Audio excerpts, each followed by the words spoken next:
las distintas clasificaciones que teníamos en laminares, entramos en curvas, y ahora vamos a entrar en las de doble curvatura positiva, rotación, que son las cúpulas. Luego, en la próxima clase, van a ver doble curvatura, simple curvatura cilíndricas, y van a ver doble curvatura paraboloides hiperbólicos. Entonces, ahora entramos en este esquema.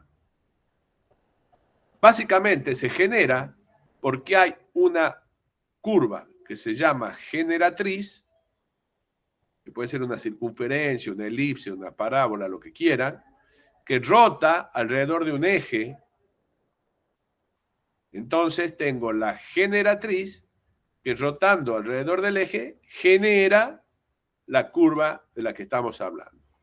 Dentro de esa curva vamos a definir lo que son los paralelos, las curvas paralelas, y ya se lo sabemos de geografía, los paralelos de la Tierra, y vamos a ver los meridianos. Distinguimos dos tipos de curvas. Los paralelos siempre van a ser circunferencias, porque es una rotación alrededor del eje. Y el meridiano podrá ser una circunferencia, sea una cúpula esférica, podrá ser una parábola, podrá ser una elipse, o lo que queramos en nuestro diseño. Entonces, el meridiano, que es esta curva,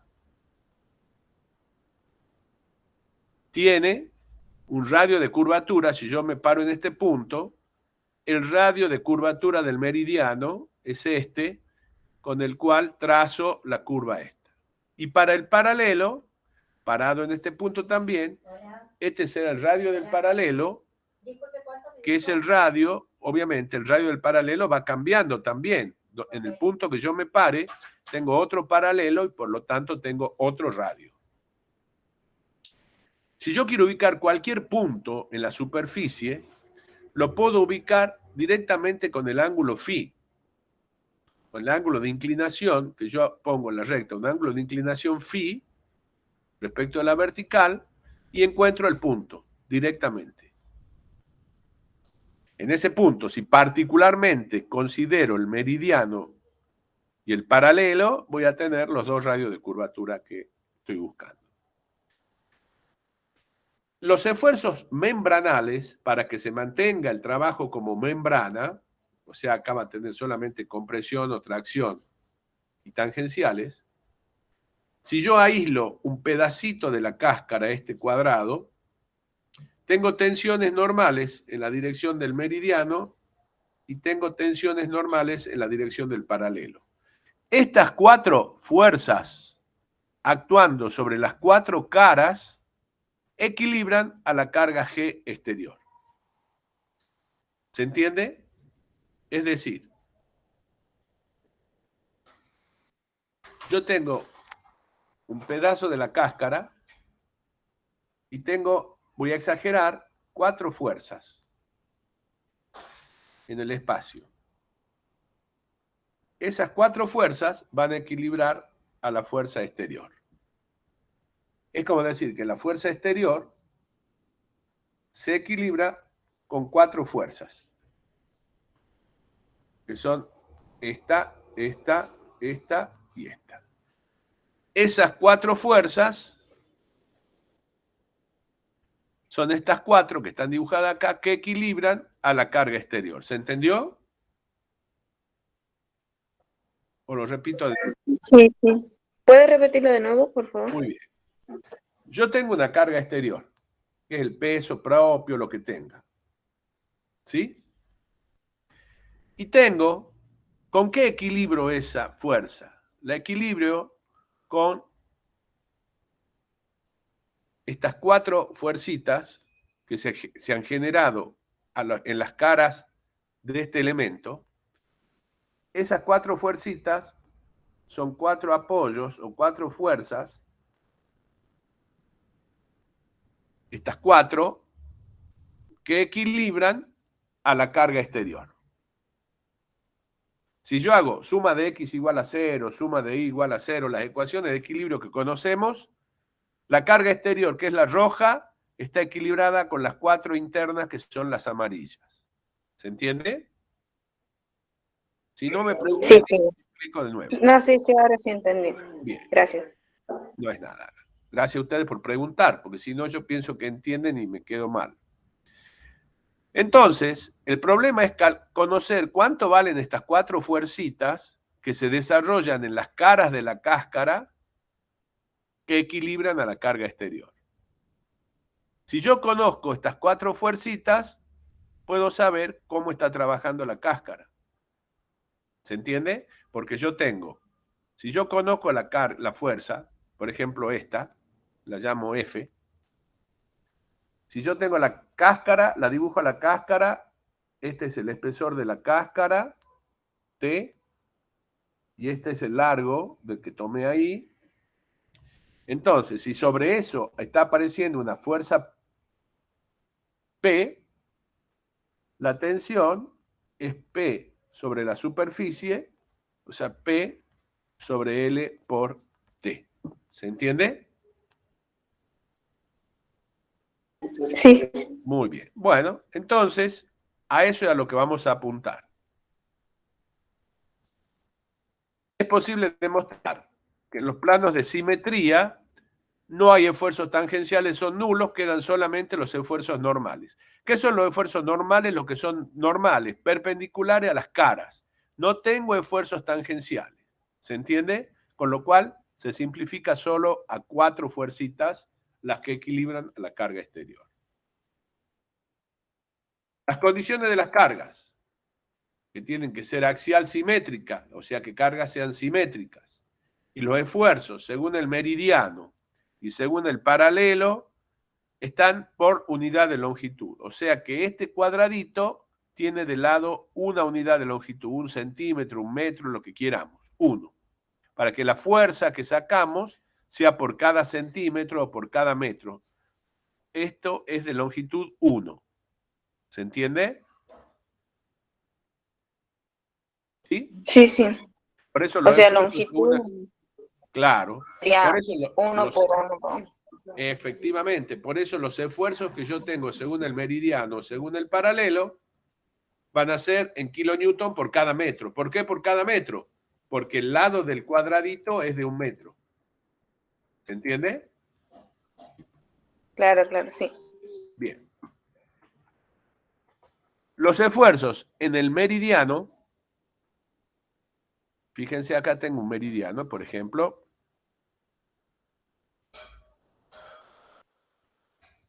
Por ejemplo, tengo este meridiano.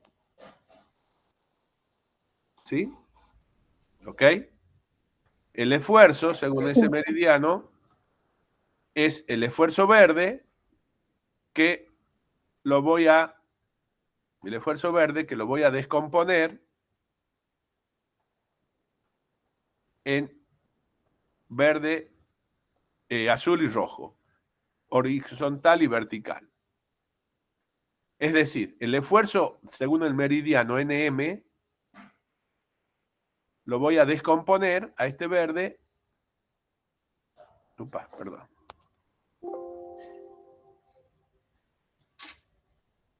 Un segundito. Un segundito. Fui. Los esfuerzos.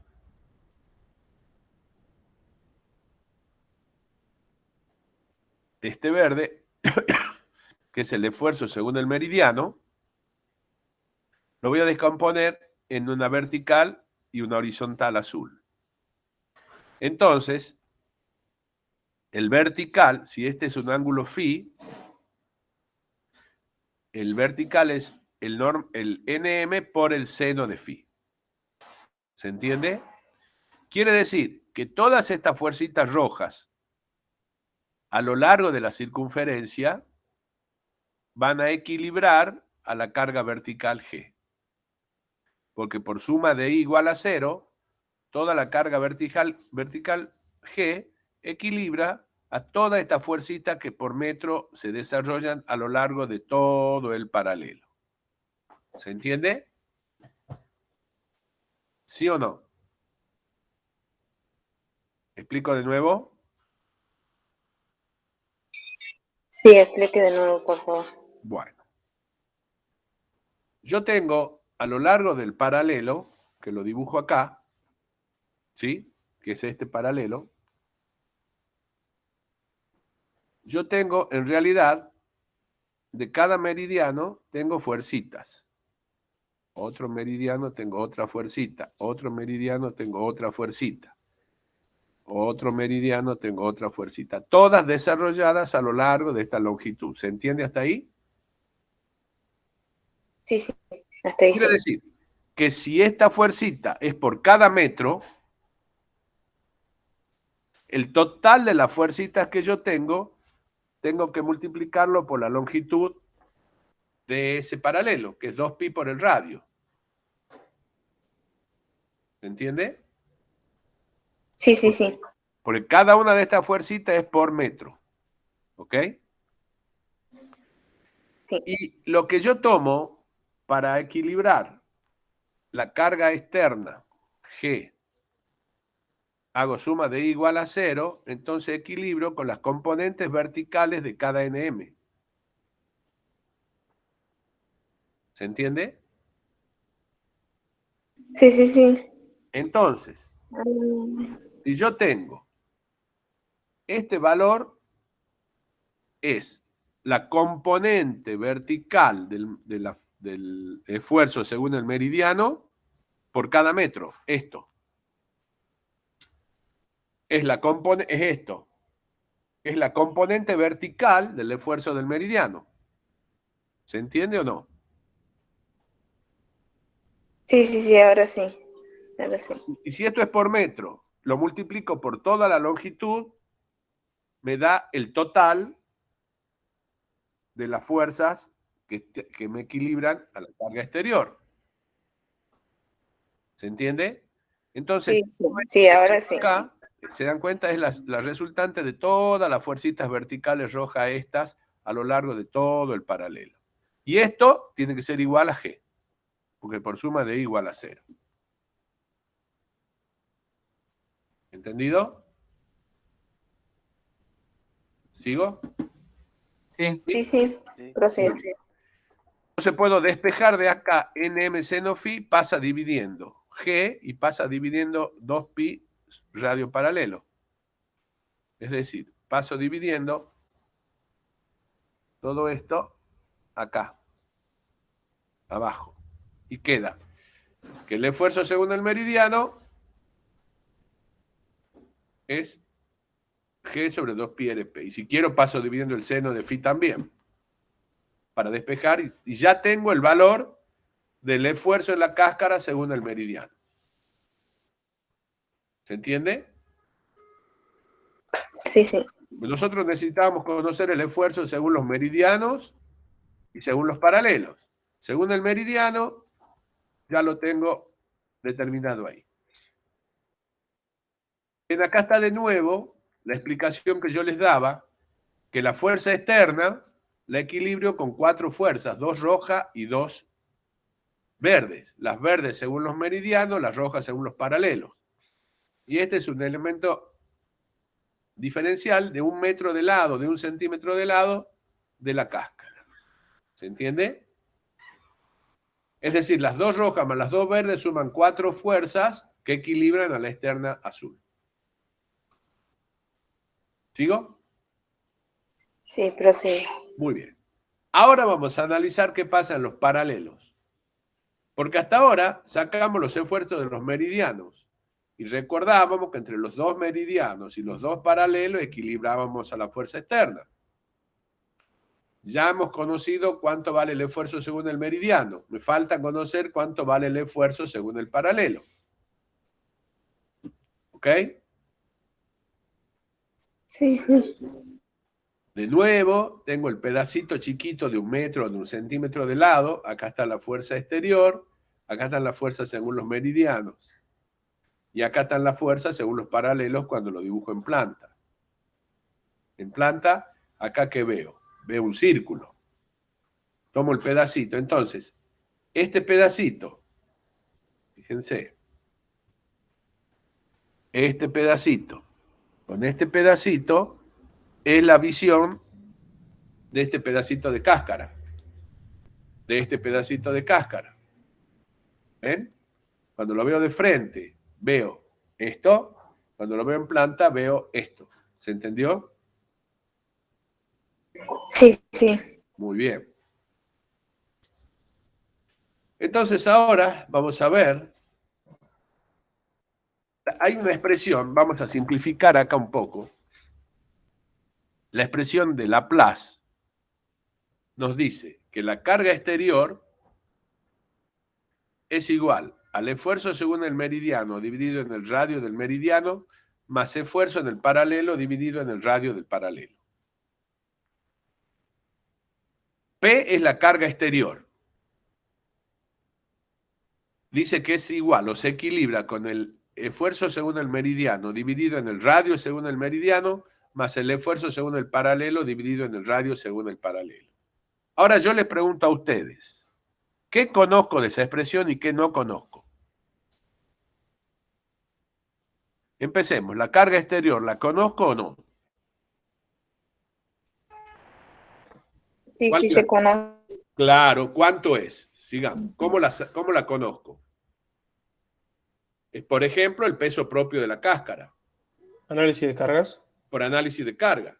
El peso propio de la carga, la sobrecarga, toda la carga exterior que actúa sobre la estructura. Esa la conozco. La puedo conocer. ¿Ok? ¿Sí? Sí. Sí, sí. El radio según el meridiano y el radio según el paralelo, ¿lo puedo conocer? Geométricamente sí. Claro, muy Sí. bien, muy bien. El esfuerzo según el meridiano, ¿lo conozco? Ya lo calculé. Sí, señor. ¿Qué es Sí, lo que porque no la conozco calcular. entonces? Me están poniendo contentos. Eso es bueno. La normal del paralelo. Es la única que me falta calcular que la puedo despejar de esta expresión. ¿Ok? Sí. Bien, a eso vamos. Sí, sí. Vamos al caso de una cáscara esférica, particularmente. ¿Cuál es la particular de la cáscara esférica? Que el meridiano también es una circunferencia. ¿Sí? ¿Para qué me sirve eso? Eso me sirve para demostrar que el radio según el meridiano y el radio según el meridiano es R, que es uno solo. Fíjense, si yo dibujo la cáscara, en cualquier punto de la cáscara, el radio es siempre el mismo, porque es una circunferencia. ¿Ok? Entonces, Sí, sí. en un punto cualquiera, tengo el radio según el meridiano, que vale R en todos lados, y tengo el radio según el paralelo. ¿Sí? ¿Se entiende? Sí, sí. Bien. Ahora, el radio según el paralelo, si bien no lo conozco, pero tengo lo siguiente. Perdón.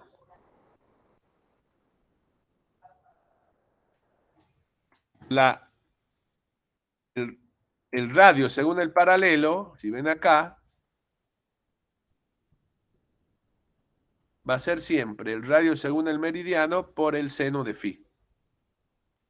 Porque acá tengo un triángulo rectángulo.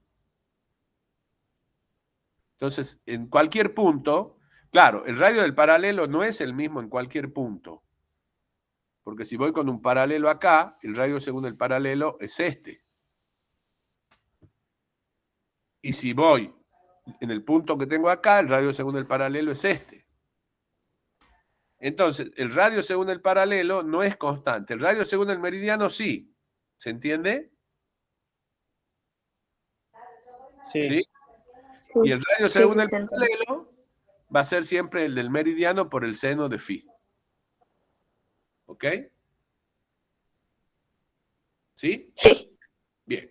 Ahora, como nosotros dijimos antes que había que equilibrar a la carga G, al peso G, yo quiero saber cómo calculo el peso G. El peso G, que es el peso de toda la cáscara hasta donde yo estoy considerando, ¿sí? es la superficie que yo tenga de esa cáscara, toda esta superficie, multiplicada por lo que pesa la cáscara por metro cuadrado. ¿Se entiende? Si la cáscara pesa 1 kilonewton por metro cuadrado, el peso de todo el casquete esférico va a ser la superficie que yo tengo de todo el casquete por lo que pesa por metro cuadrado. ¿Se entiende? Sí. ¿Seguro para todos? ¿Sí? Bien. Y la superficie del casquete esférico se calcula como 2pi por radio por h. 2pi, sabemos, radio es el radio de la esfera y h es la altura desde el punto considerado. Entonces, ahora yo les pregunto a ustedes, y nos olvidemos del trabajo de las cáscaras por un minuto, y yo les digo a ustedes, tengo un casquete esférico, nada que ver con estructura, tengo un casquete esférico, porque voy a construir una cúpula. ¿Sí? Un casquete esférico que tiene una altura acá de 3 metros y que el radio es de 5. Entonces yo les pregunto, ¿cuánto es la superficie de ese casquete esférico?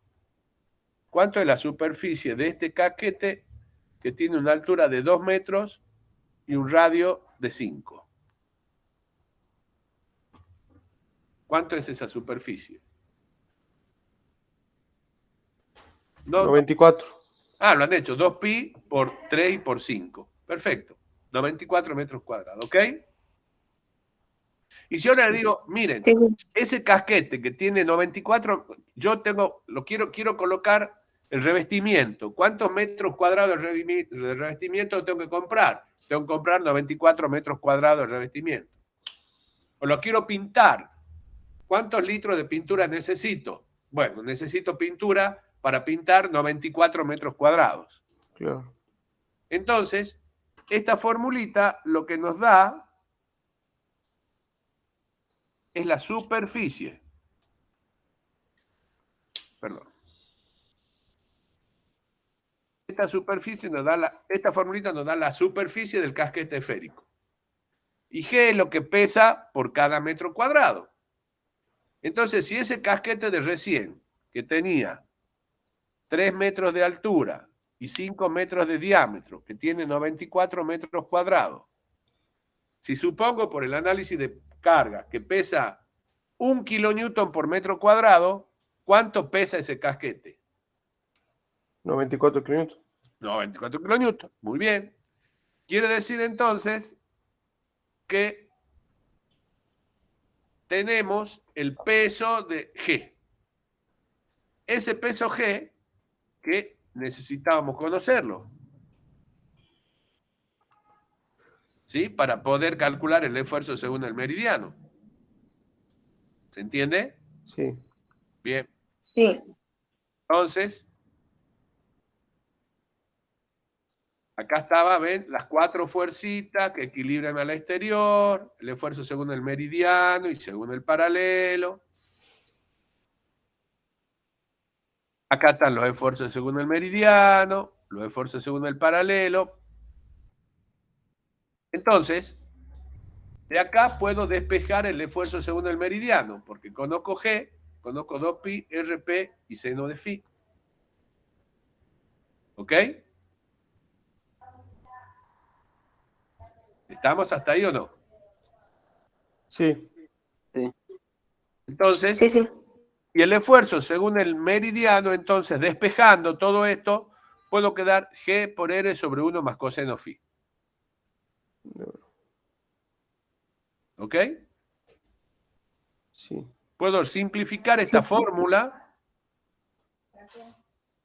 con G por R sobre 1 más coseno phi. Directamente. Entonces, ¿qué quiere decir? Que yo tengo una cúpula esférica. Acá tengo el ángulo phi. y yo quiero el esfuerzo del meridiano en este punto, sabiendo que el radio es R, es G por R sobre 1 más coseno phi. Conozco todo. Signo menos porque hay compresión. ¿Ok? Quiere decir que para calcular el esfuerzo según el meridiano lo puedo hacer directamente con esta fórmula simplificadísima. ¿Se entendió? Sí. Bien. Sí, sí. Acá ven cómo las componentes verticales del meridiano equilibran al exterior. Claro. Muy bien. Ahora, si yo les indiqué, no la demostramos, a la expresión de Laplace, ¿qué hace Laplace? Vincula los esfuerzos normales en el meridiano y el paralelo. ¿Sí? Pero como ya conozco todo menos el paralelo, puedo, ¿ven?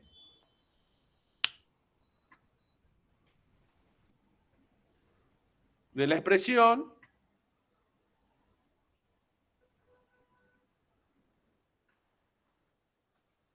tengo el esfuerzo según el meridiano, que tenía con esos gráficos, y puedo despejar el esfuerzo según el paralelo. Y calculo el esfuerzo según el paralelo en ese punto con esta expresión, súper simplificada, que es esta. Entonces, el meridiano lo calculo con esta. Y el paralelo lo calculo con esta. ¿Se entendió? Sí. Bueno, tengo particulares para los distintos ángulos. Vamos a un ejemplo numérico. Porque todo esto les vamos a dar una planilla Excel para que ustedes lo puedan hacer directamente, no tengan que empezar a trabajar con toda la fórmula, ni siquiera. Este es un ejemplo de una cúpula esférica que tiene 42 metros de diámetro,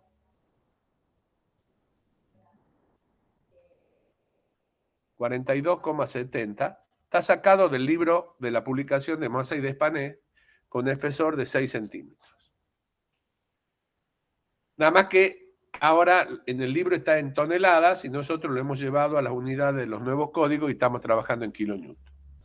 Bueno, está el análisis de cargas, peso propio, aislaciones, sobrecarga, la carga total. Lo que pesa 3,50 kilonewton por metro cuadrado. Tengo la luz, tengo la flecha, tengo el radio, que se calcula con la expresión que ya vimos para el arco de filigrana. Tengo el ángulo phi 0, que es el ángulo en el arranque, acá, 58,40. Está en el apunte, la publicación, y está, si no la pueden seguir de acá.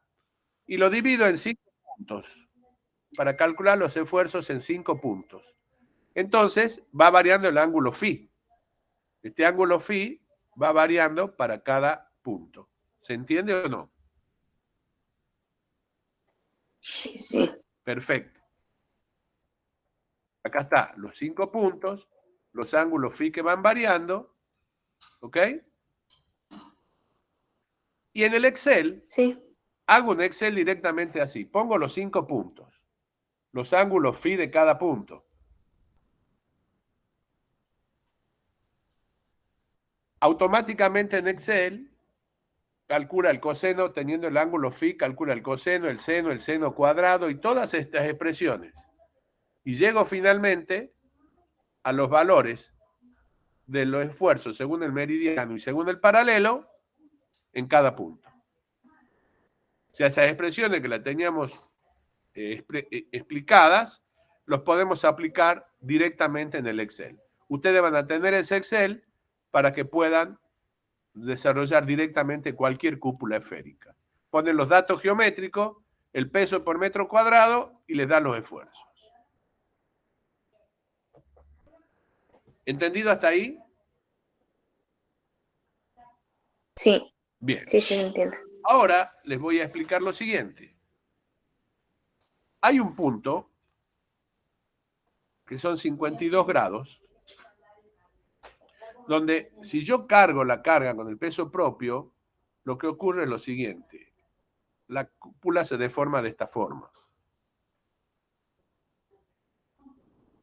¿Qué quiere decir? Que abajo tiende a estirarse y arriba tiende a comprimirse. ¿Se entiende? Sí, Entonces hay un paralelo neutro a 52 grados, que no hay ni compresión ni tracción. Ni se estira ni se acorta. Pero para arriba se comprime y para abajo se alarga, se tracciona. ¿Se entiende esto? ¿Se entiende? sí, sí. Si nosotros trabajamos con hormigón, lo ideal es eliminar las tracciones, porque el hormigón es muy eficiente a compresión y no es eficiente porque no toma tracciones. Entonces, lo ideal es que las cúpulas no se vayan más allá de 52 grados para que no empiecen a trabajar a la tracción. Pero eso no implica que si quieren hacer una cúpula de esta forma, no la puedan hacer. Sí la pueden hacer y hay ejemplos. Lo ideal es que la cúpula sea así y no tenga más de 52 grados para que esté toda comprimida. Lo ideal. ¿Ok? ¿Entendió? Sí, sí. Ahora, vamos a ver qué pasa con los apoyos de la cúpula.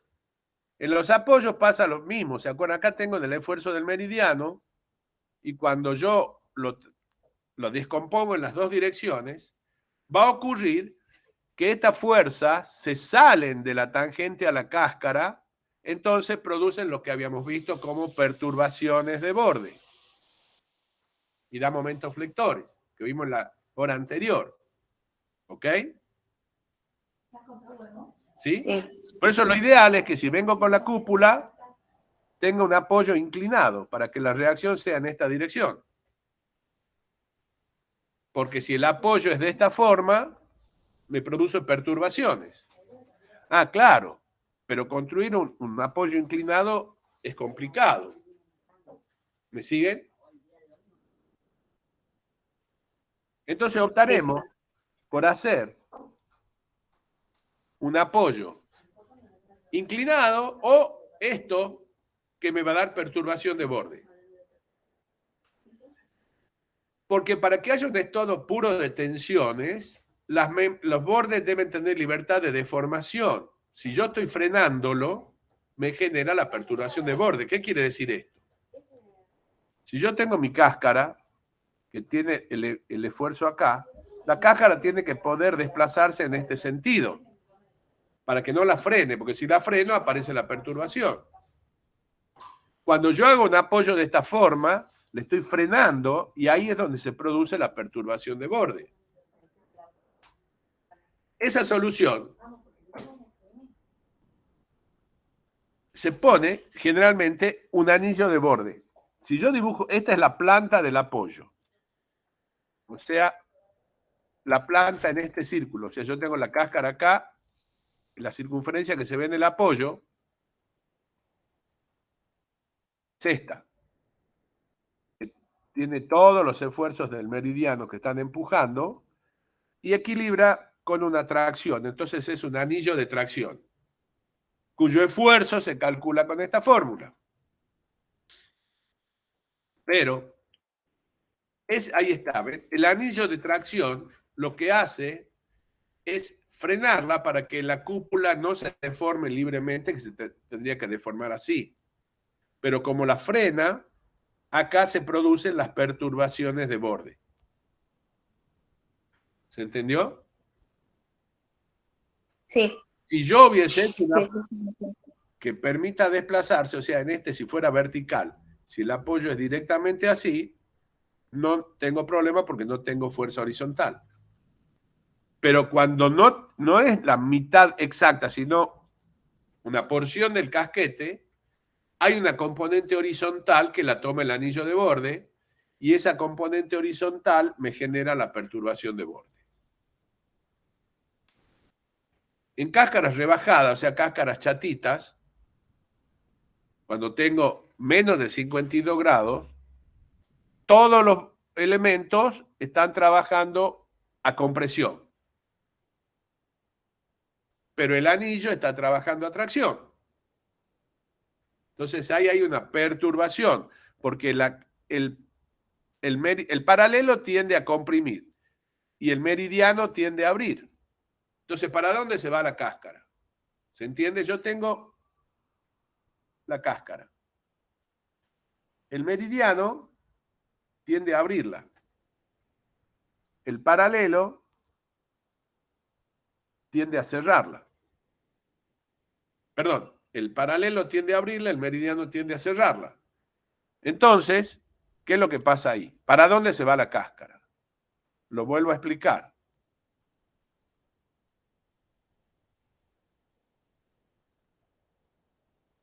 Yo tengo mi cáscara. Esperen un cachito.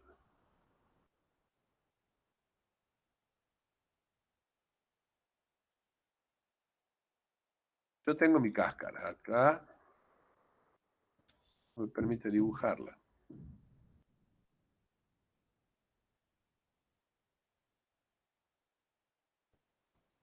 Acá está. Yo tengo la cáscara. El meridiano, al estar arriba de 52 grados, está comprimido. La cáscara tiende a meterse hacia adentro. Pero el paralelo está traccionado. El paralelo es un anillo de borde que está traccionado, entonces la cáscara tiende a ir hacia afuera. En la dirección del meridiano se mete hacia adentro, en la dirección del paralelo se mete hacia afuera. En la dirección del meridiano se achica, en la dirección del paralelo se expande. ¿Y qué hace finalmente la cáscara? O se expande o se achica. Tiene que quedar en una posición intermedia y se producen las perturbaciones de borde. ¿Ok? Esa es la zona de perturbación de borde. ¿Mm? Este es el anillo que toma la carga horizontal. Entonces, hay que diseñar los apoyos. El diseño de los apoyos tiene algunas variantes. Por ejemplo, a veces la cáscara se apoya parcialmente, no llega entera, ¿ven?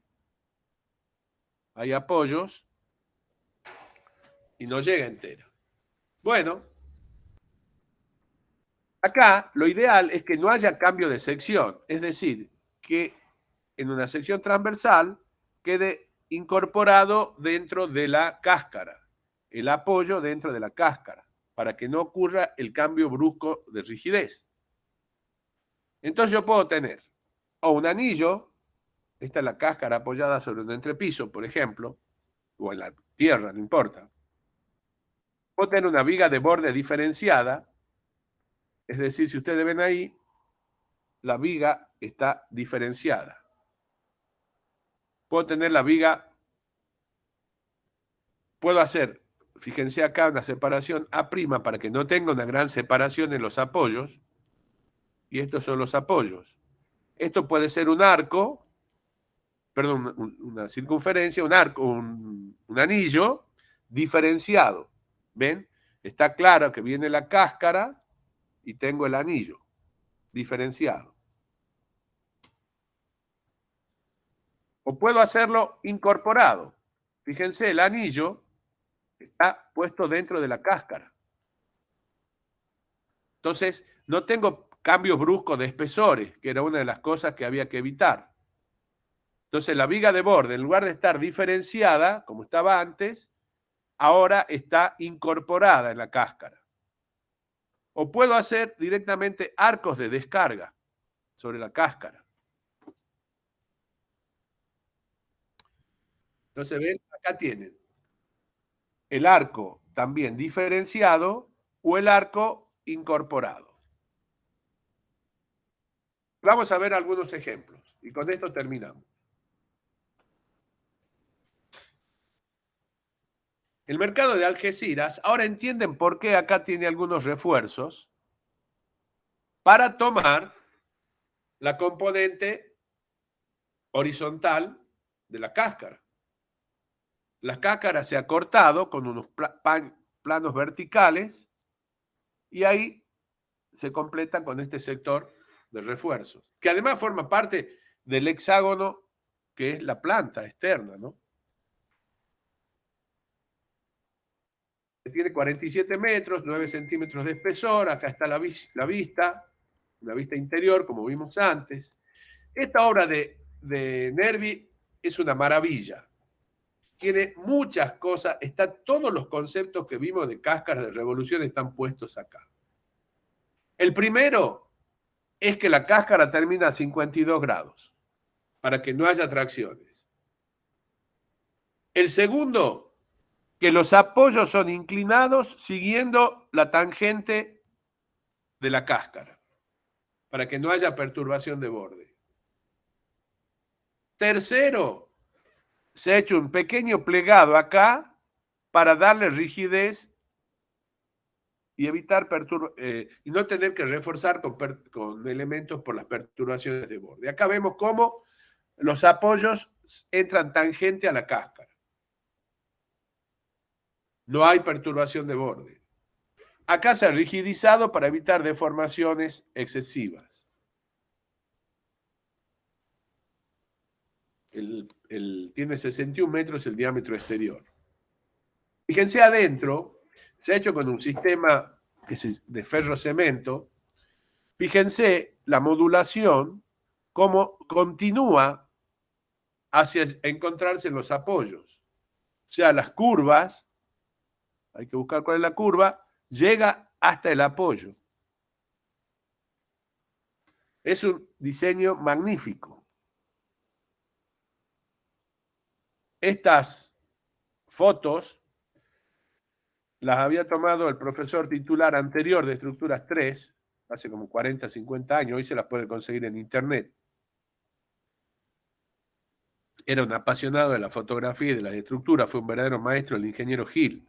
Esto se pasaba por diapositiva, él me las dejó, después las pasamos a imagen y después ya la teníamos en la computadora. Fíjense acá cómo es la llegada hasta que se abre en las columnas inclinadas. Ven, aquí tienen cómo va continuando los nervios de la cáscara y se unen en este punto de donde se abren para los planos inclinados. También está el Palacio de los Deportes, este es el pequeño palaceto. El palacio también, la cubierta es similar, pero ya no llega con las columnas inclinadas. El MIT Auditorio de Massachusetts tiene 48 metros y 6,5 centímetros de espesor.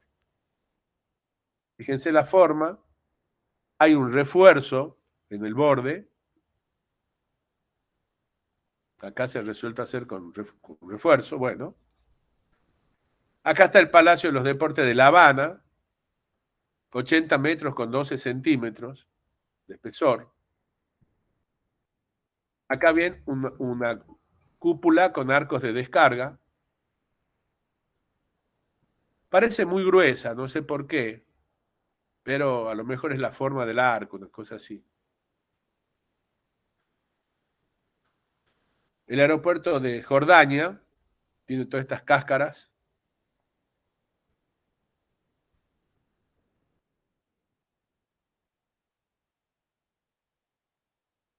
La vista interior, la vista externas.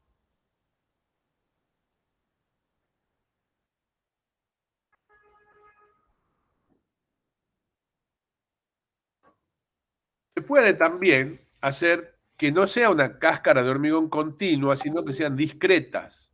Igual trabajan con comportamiento membranal, o sea, pueden hacer una cúpula reticulada, una cúpula Schweller con otro tipo de formas de los radios, los radios y los paralelos, o la geodésica. O sea, ustedes pueden generar este tipo de estructuras, armarlas también como con reticulados espaciales y calcularlas y que trabajen como una estructura membranal. Pero ya no sería la cáscara de hormigón propiamente dicha, pero se puede hacer. O como hizo Nervi, que era de hormigón, nervurada. La cúpula Reichstag tiene 40 metros. Ven que está discretizada porque tiene meridianos y paralelos.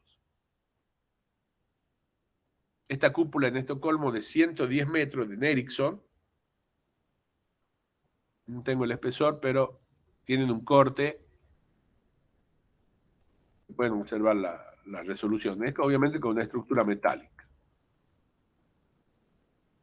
Entonces, resumen de cáscara de revolución. Geometría. Son estructuras de doble curvatura positiva. La simetría. Si yo mantengo el eje de rotación, hay que tratar que las cargas y todo esté simétrico a ese eje. Hay un paralelo neutro a los 52 grados. Esto es muy importante. Los apoyos hay que tratar de diseñarlos para que disminuyan al máximo las perturbaciones de borde. Consultas. Dudas.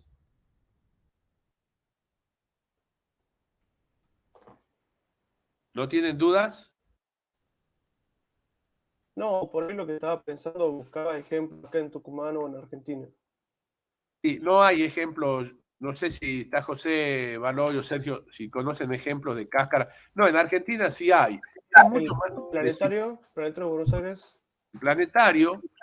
Cilíndricas van a haber muchas. O, por ejemplo, el restaurante que estaba en el Parque de Ese es un paraboloide hiperbólico que era de madera y después se le hizo la carpeta de hormigón arriba porque la madera estaba ya deteriorada. Por eso es un paraboloide hiperbólico, no es cúpula. Claro. El problema de la cúpula es el encofrado. Bueno. El paraboloide hiperbólico van a ver que se hace con encofrados rectos. Se puede hacer con tablas rectas, aunque tenga una doble curvatura. Y la cilíndrica, por supuesto, se pueden encofrar fácil con tablas rectas, ¿no? El planetario es una cúpula. Van a haber muchos ejemplos en cilíndricas, ¿no? Y algunos en paraboloides hiperbólicos, en Argentina. Sí. Claro. En México, mucho de cáscaras, porque Candela, que fue un ingeniero mexicano, construyó muchísimas cáscaras y los paraboloides hiperbólicos de Candela son famosos allá por la década del 50, 60. ¿No? Claro, por ahí parabólico, ahora me hace acordar la iglesia del Fátima acá en Tucumán. Sí, sí, hay un pequeño paraboloide, efectivamente. Claro. Sí.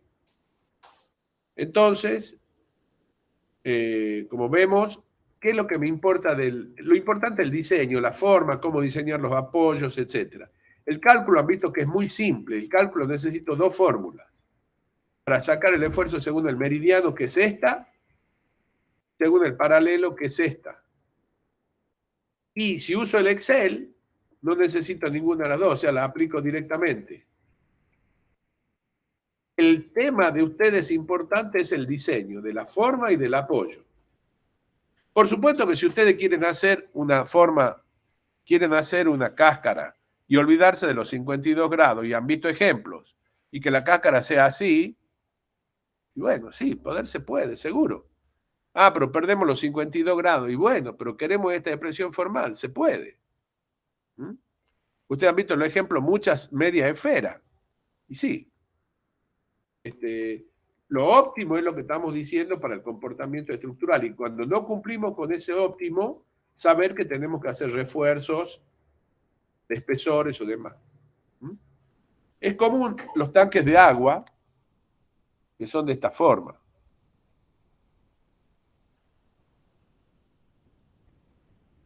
¿Sí? Que tiene un nombre especial. Bueno, aquí, ustedes ven la cáscara del tanque y van por la ruta y lo ven mucho. Bueno, acá naturalmente ustedes deben ya saber, detectar que acá hay refuerzo en los espesores, porque hay esas perturbaciones. Entonces la cáscara viene delgadita y ahí cuando llega al apoyo aumenta el espesor y después vuelve a ser delgadita. ¿Por qué? Porque es la zona donde hay perturbaciones, porque hay concentración de esfuerzo, apoyo, etc. Por ejemplo. Muy bien. ¿Otra duda? ¿Consultas?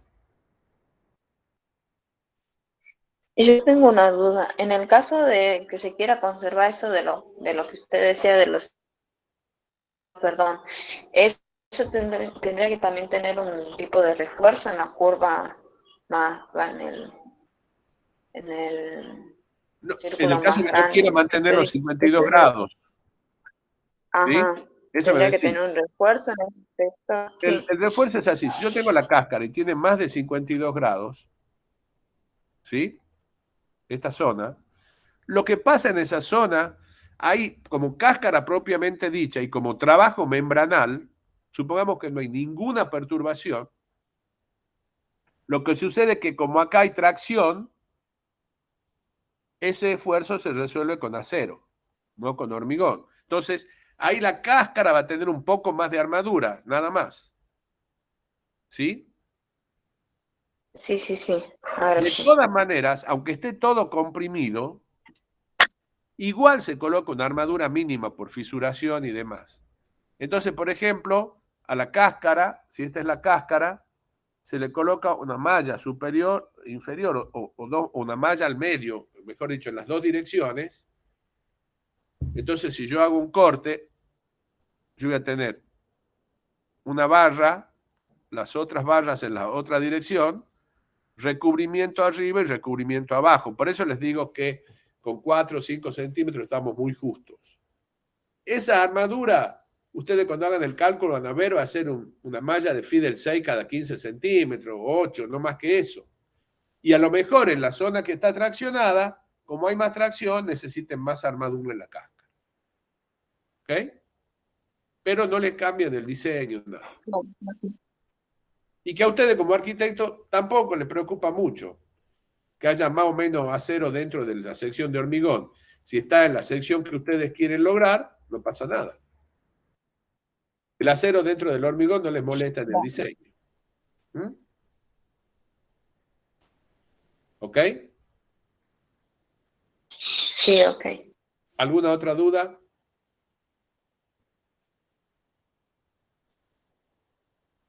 Muy bien. Muchas gracias. De todas maneras, la clase esta se la va a subir el ingeniero Baloy, porque como les dije, es muy buena con el audio y tiene mucho más tiempo para desarrollarla y demás. ¿Ok? Bien. Ok, gracias. Perfecto. Gracias Ok, por estar. muchas gracias. Hasta luego. Me acuerdo. Hasta luego. Chao.